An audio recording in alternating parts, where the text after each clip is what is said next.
On today's episode of Diving into the Immune System, we're looking at a relatively new developed group of immune cells, your ILCs, or innate lymphoid cells. But before we discover what functions they do, we must first know where they come from.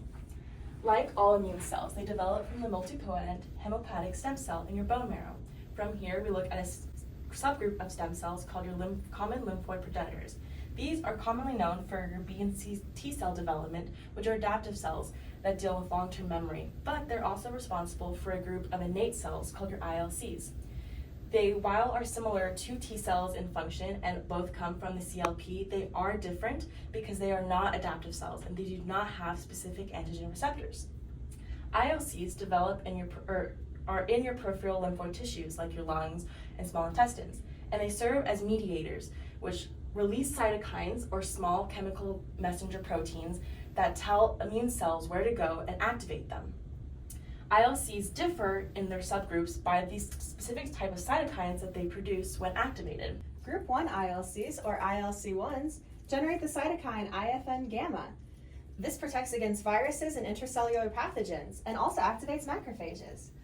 ILC1s are closely related to NK cells, another group of ILCs, that also protect against viruses, but they differ in their cytokines produced and their development. The best way to think about it is that ILC1s are like Th1 helper T cells, and NK cells are like CD8 cytotoxic T cells.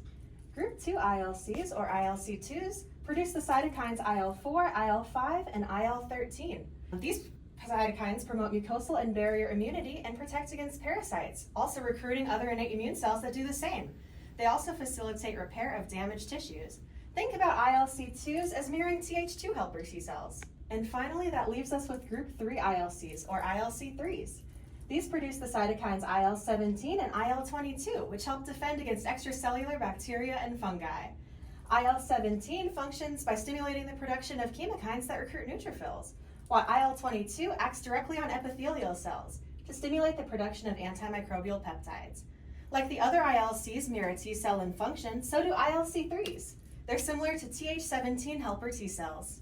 So, the main takeaway from this video is that ILCs, or innate lymphoid cells, are a group of innate cells that act as mediators, and certain subgroups of these cells will release specific cytokines or messenger proteins depending on what foreign pathogen is invading the host.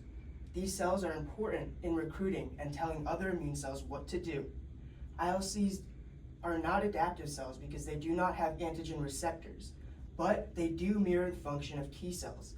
And the cool thing is that each ILC subgroup parallels in function to a T cell subgroup. Until next time, thanks for watching.